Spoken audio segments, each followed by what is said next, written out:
warahmatullahi wabarakatuh. Perkenalkan, nama saya Chelsea Dwi Marani, nomor BP 1910251008. BP 1610251028. Perkenalkan, nama saya Adriani Fadila, nomor BP 1910251002.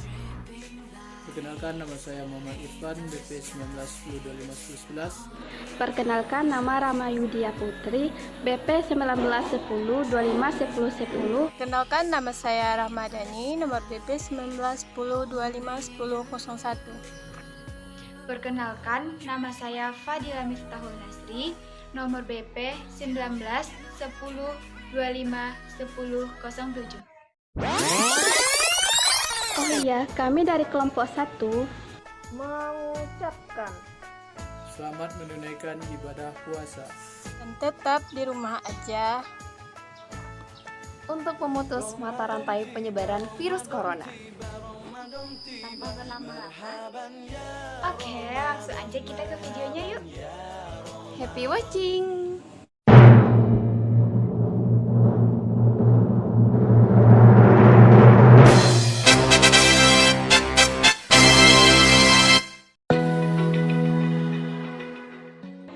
Stomata yaitu lubang atau celah yang terdapat di epidermis organ tumbuhan yang berwarna hijau yang dibatasi oleh sel khusus yang disebut dengan sel penutup. Jika stomata ini membuka, maka lebar maksimalnya hanya selebar 0,0001 mm. Lokasi terdapatnya stomata pada tanaman dara, stomata banyak ditemukan di permukaan bawah daun, sedangkan pada tanaman air, stomata banyak ditemukan di permukaan atas daun. Pada daun dikotil, stomatanya menyebar, sedangkan pada daun monokotil, stomatanya bersusun sejajar. Fungsi utama stomata yaitu sebagai tempat pertukaran gas seperti karbon dioksida, uap air, dan oksigen. Sederhananya, tumbuhan mengambil karbon dioksida dari udara dan mengeluarkan oksigen yang dibutuhkan oleh manusia dan hewan. Adapun fungsi lain stomata yaitu untuk membantu proses fotosintesis dan sebagai proses penguapan air dari tanaman atau transpirasi. Yang terakhir yaitu untuk membatasi kehilangan air dengan pembukaan dan penutupan stomata. Baiklah, di sini saya akan menjelaskan tentang densitas stomata. Densitas stomata merupakan tingkat kerapatan stomata atau jumlah stomata yang terdapat di dalam satuan permukaan daun. Kerapatan stomata paling banyak ditemukan di bagian bawah daun. Faktor yang membedakan densitas stomata yaitu yang pertama, banyak atau sedikitnya stomata. Jika stomata banyak, maka densitas stomata akan tinggi. Jika stomata sedikit, maka densitas stomata akan rendah. Yang kedua yaitu besar atau kecilnya stomata. Jika stomata besar, maka densitas stomata akan rendah. Begitupun sebaliknya, jika stomata kecil, maka tingkat kerapatannya besar.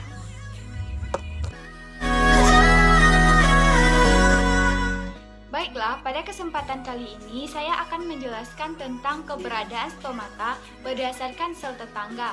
Yang pertama, stomata mesogen, yaitu sel tetangga dan sel penjaga asalnya sama.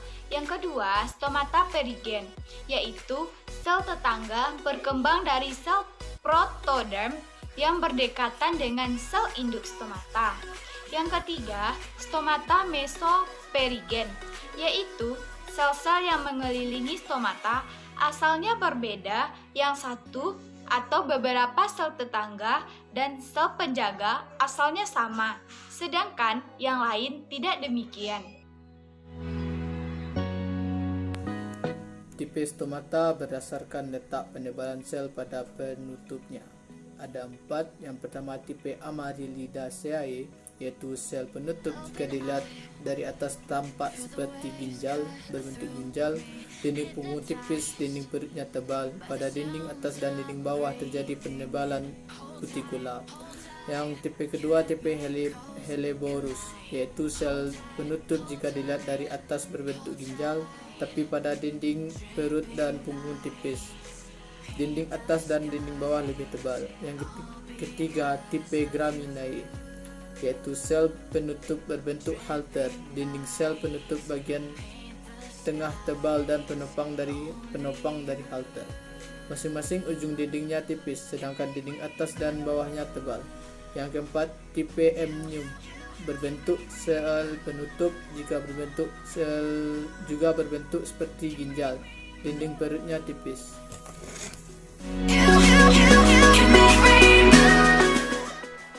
Tipe-tipe penyebaran stomata terbagi menjadi 5, yaitu tipe apel, yang kedua tipe kentang, yang ketiga tipe oat, yang keempat tipe lili buatan, dan yang kelima potamogeton. Tipe apel yaitu di mana stomata didapatkan hanya selebar pada sisi bawah daun saja.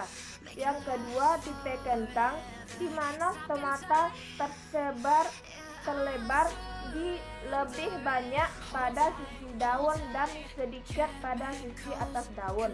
Yang ketiga tipe oat. Tipe oat yaitu stomata tersebar sama banyak baik pada sisi atasnya maupun pada sisi bawah daun. Yang keempat yaitu lili buatan, di mana stomata hanya terdapat pada epidermis atas saja. Dan yang terakhir tipe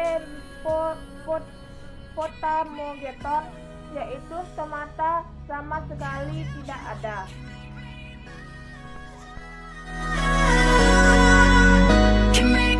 Baiklah, di sini saya akan menjelaskan tentang bagian-bagian stomata. Bagian-bagian stomata ini terbagi menjadi 4. Yang pertama, sel penutup. Yang kedua, sel penjaga. Yang ketiga, celah. Yang keempat, ruang dalam. Sel penutup adalah sel-sel epidermis yang telah mengalami perubahan bentuk dan fungsi. Yang kedua, sel tetangga. Sel tetangga adalah sel-sel yang berdampingan atau yang berada di sekitar sel-sel penutup. Yang ketiga yaitu celah. Di antara kedua sel penutup terdapat celah poros yang berupa lubang kecil. Yang keempat adalah ruang dalam. Ruang dalam ini merupakan suatu ruang antar sel yang besar berfungsi ganda dalam fotosintesis, respirasi, dan transpirasi.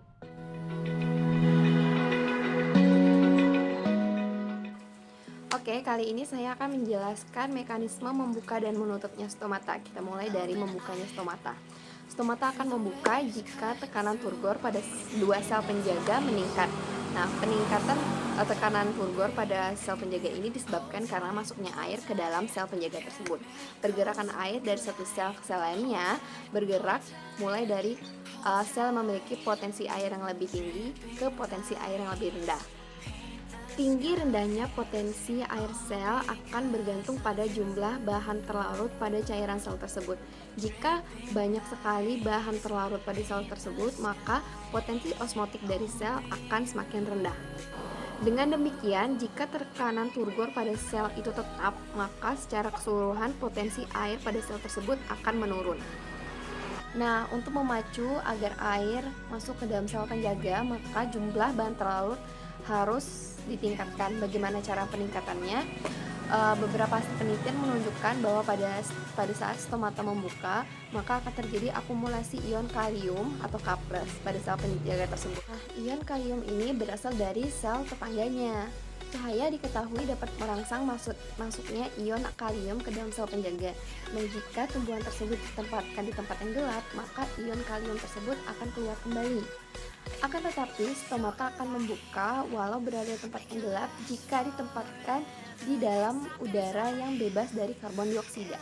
Nah, cahaya biru dan merah diketahui efektif untuk merangsang pembukaan stomata. Nah, jika dibandingkan dari panjang gelombang cahaya tersebut, maka cahaya birulah yang lebih efektif dibandingkan cahaya merah. Nah, cahaya biru ini selain dapat merangsang masuknya ion kalium ke dalam sel penjaga, juga dapat memecah molekul pati untuk menghasilkan fosfoenol pirufat atau PFP yang digunakan untuk menerima karbon dioksida dan membentuk asam malat. Stomata menutup terjadi akibat pada sel penjaga kehilangan ion kalium atau K+ dan diikuti dengan kehilangan air melalui proses osmosis sehingga menyebabkan tekanan turgor pada sel penjaga itu menurun.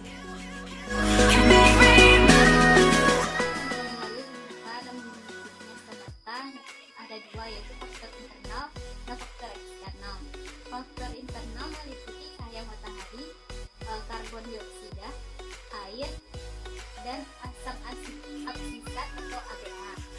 Sedangkan faktor internal yaitu jam biologis. Jam biologis memacu serapan ion yang membuat pada pagi hari stomata terbuka, sedangkan pada malam hari stomata akan menutup karena pelepasan ion. Jangan lupa like, comment, dan subscribe, and see you on our next video.